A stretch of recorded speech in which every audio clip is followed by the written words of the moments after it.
Ay mga ka-backyard, isang mainit na umaga po sa ating lahat. So, ngayon, time na para mag-harvest tayo sa aking mga alagang parakits bajirigar na ready na for harvest. So, samahan nyo ako mga ka-backyard para makita nyo kung gaano kaganda mga harvest natin ngayon for the month of August. So, let's go mga ka-backyard, start na tayo.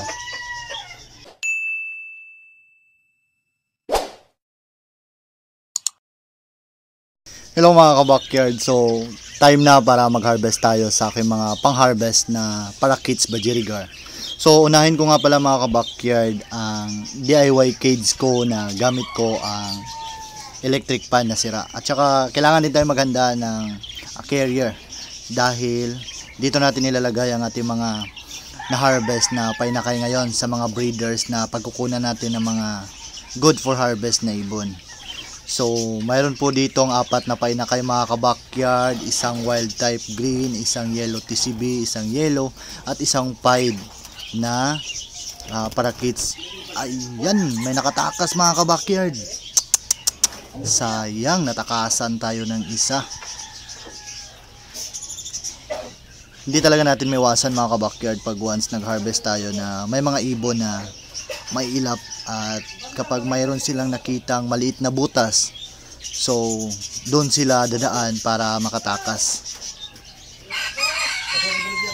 So tatlo na lang ang ating nakuha ngayon mga ka-backyard dahil nakita nyo naman natakasan tayo sa isang kapatid nila. Pero okay lang mga ka-backyard dahil gano'n naman talaga, siguro gusto niyang mamuhay sa wild. Check din natin ang nest box sa pairing na to mga ka-backyard. Meron na pong 6 na itlog dito. At saka ang kanyang mga anak is malakas ng kumain. Kailangan na talaga nating ihiwalay sa kanilang parents para hindi maistorbo ang breeding sa pairing na to. At ngayon mga ka-backyard, isunod naman natin ang ibang mga breeders ko na mayroong mga painakay na good for harvest. So dito sa aking Prellback Haguromo, so mayroon po ditong 3 na ma-harvest natin ngayon. So ito yung isunod natin mga ka-backyard para makuha ko din ang kanilang mga painakay dahil nga may itlog na ang pairing ko na to para hindi maistorbo. Tsaka ang gaganda po nila mga ka-backyard, and then napaka-astig po ng kanilang forma. So gustong gusto ko talaga na i-harvest ang mga painakay na to mga ka-backyard dahil nagagandahan ako sa kanilang postura. So isa po itong double crest Prellback Haguromo. So yun po ang nauna nating nakuha. At saka isunod naman natin yung isa na kanyang kapatid. So ayan. Actually mga ka-backyard, ang mga painakay ko sa aking Prellback Hago is mababait po sila. Hindi po sila mailap. Hindi katulad sa mga normal ko na parakits na pag once nabuksan ko ang pintuan, agad-agad silang tumatakas. So ang mga Haguromo kasi na inaalagaan ko dito, kapag hinahawakan ko sila, hindi sila masyadong mailap. So katulad sa nakikita nyo ngayon mga ka-backyard, pagbaba niya, so nahawakan ko agad siya. So ganito ka lambing ang aking mga painakay sa Prellback Hago dito mga ka-backyard. So ayan. At saka hindi po sila nangangagat sa aking kamay. Ito po ang pinaka nagustuhan ko sa breeder ko na to dahil mababait po ang kanilang mga painakay na naibigay sa akin. So ayan, nasa loob na po ng carrier ang ating 3 Prellback Hago na mga painakay. So dito naman sa kabila, mayroon tayong 4 na rainbow material parakits na kukunin din dito. Good na din ito for harvest dahil malakas na silang kumain, kumpleto ng kanilang pakpak, at saka may itlog na din ang kanilang parents. So ngayon mga ka-backyard, start na tayo. So nanghuli na ako dito sa mga rainbow material ko na mga harvest. So inilagay ko na yung una kong nahuli sa carrier para dito ko sila ilagay lahat. Katapos kasi nito na ma-harvest ko sila mga ka-backyard, doon ko sila ilalagay sa aking flying cage na ginawa para sa mga bagong walay ko na mga painakay. Hindi ko kasi sila pwedeng ilagay doon sa mga adult ko na ibon mga kabakyard dahil ang posibilidad pong mangyari is maaari pong mabuli ang mga bagong harvest natin ng mga painakay pag once pinilit natin silang ilagay o isama doon sa mga matatanda na ibon. So para maiwasan natin ang pagkabuli ng mga batang ibon pag once mayroon tayong pa-harvest, so hindi natin sila pwedeng isama doon sa mga adult. Doon natin sila ilagay sa ating nursery cage. And then pag dumating na po sa punto na umabot na sila ng mga 3 months sa loob ng nursery cage, so pwede natin silang ilipat doon sa flying cage sa mga adult dahil makakasabay na po sila sa paglipad sa loob dahil yung katawan nila is fully developed na po yung lakas. So kapag mayroon kayong mga ibon mga kabakyard na bagong harvest, so ang advice ko sa inyo, huwag nyo silang isama sa mga adult na ibon para maiwasan natin ang pagkabuli, maiwasan natin ang pagkasugat ng mga bata nyong ibon na bagong walay nyo pa lang. So yan mga kabakyard, nakuha ko na yung panghuling ibon dito sa aking good for harvest na mga painakay sa aking rainbow material para kids. At saka check din natin ngayon mga kabakyard ang nest box sa parents nila para makita nyo kung ilan na ba ang itlog na nasa loob ng nest box. So ayan mga kabakyard, may 3 po silang itlog. So hindi na po sila maistorbo ng kanilang mga painakay dahil na-harvest na natin sila. At saka dito naman sa taas mga kabakyard, ang parisa na to is yung Bio Pearlback Hago ko na male at saka itong Hago breed ko na female. So mayroon po silang na ilabas mga kabakyard na magandang painakay. Actually dalawa to. Itong olive green. Isa po siyang crested pearlback hago.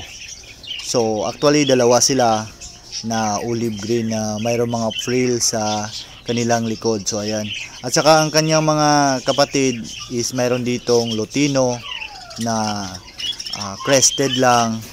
At saka mayroon din ditong isang kapatid niya na crested lang din.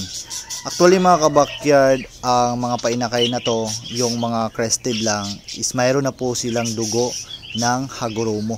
So pag once ipinartner nyo sila sa mga ibon nyo na complete Hagoromo o di kaya incomplete Hago, so may posibilidad na makapagpalabas kayo ng mga pearlback Hagoromo. O kung papalarin pa kayo mga kabakyard, makapagpalabas kayo ng mga visual hago ng mga painakay.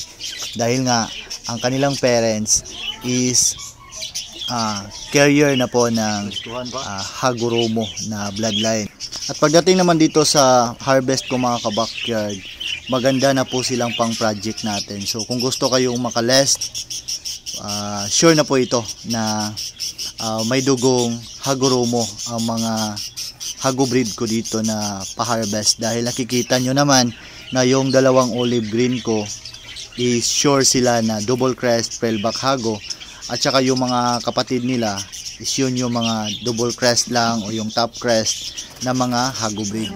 So kapag once nagpa-project kayo ng mga Hagoromo at mapartneran nyo ng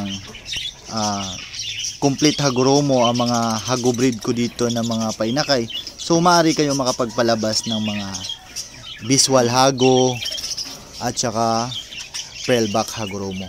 So dito naman sa aking African Lovebird mga kabakyard, meron po siyang itlog at good na for harvest ng kanyang mga painakay dahil malalakas na po silang kumain at saka may itlog ng kanilang parents. So hindi na natin sila pwedeng patagalin sa nest box mga kabakyard para hindi nila mabulabog ang kanilang parents.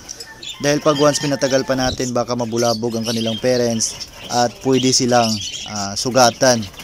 Dahil kapag natagalan po sa nest box ang mga painakay natin na pwede na silang harvest, so pag once ang hen is na-stress po sa kanila, so ang tendency po is maaari po silang masugatan o di kaya kagatin sa loob ng nest box o sa loob ng cage ng kanilang parents. So ayan mga kabakyard, nakuha ko na yung isa. Actually dalawa lang ang painakay niya na ma-harvest natin ngayon dahil 4 to Hindi ko napakita sa inyo, mayroong pumunta sa akin dito na buyer, binili yung dalawang kapatid niya na mga hand feed kasi gusto ng buyer ko na mag-train ng mga African lovebird na gawin daw niyang pang free flight sa kanyang bahay o pang tanggal stress sa kanyang area.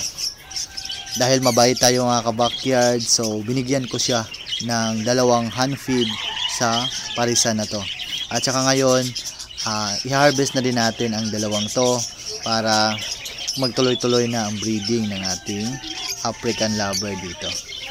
So medyo natagalan ako mga ka-backyard pagkuha dahil masyadong mailap ang inakay na to. Kaya dinandahan ko talaga ang pagkuha sa loob. Baka madalawahan tayo ngayon mga ka-backyard dahil nung una kanina doon sa aking DIY na electric fan is nakatakas po yung pied na parakeets budgerigar ko. So sayang naman mga ka-backyard pag madalawahan pa tayo.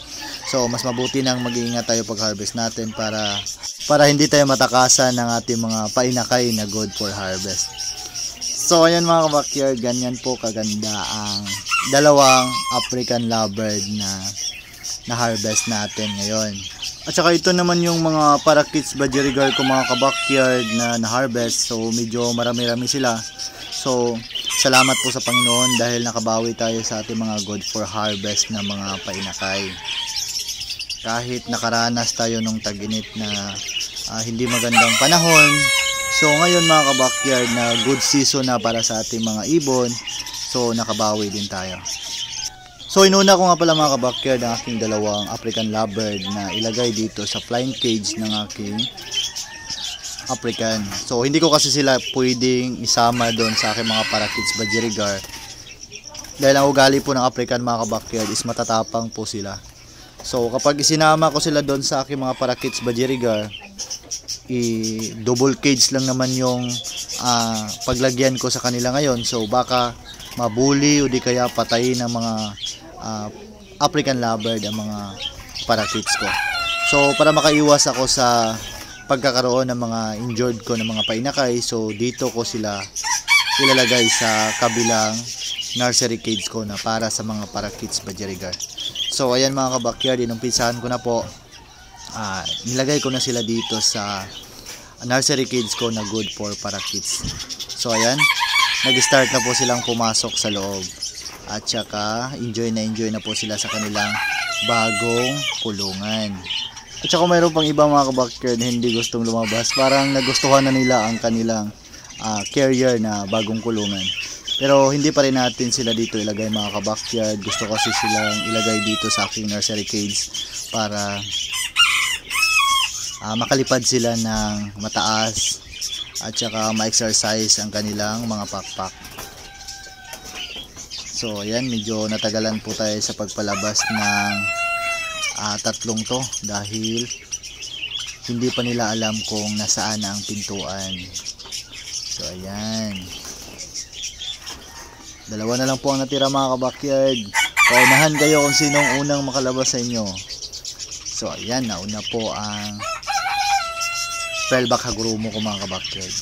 So nasa loob na silang lahat ng cage mga ka-backyard. Masayang masaya po ang ating mga bagong harvest na ibon sa kanilang bagong nursery cage. So dito na magtatapos ang video ko mga ka-backyard. Kung bago ka pa lang sa aking YouTube channel, please like, share, and subscribe.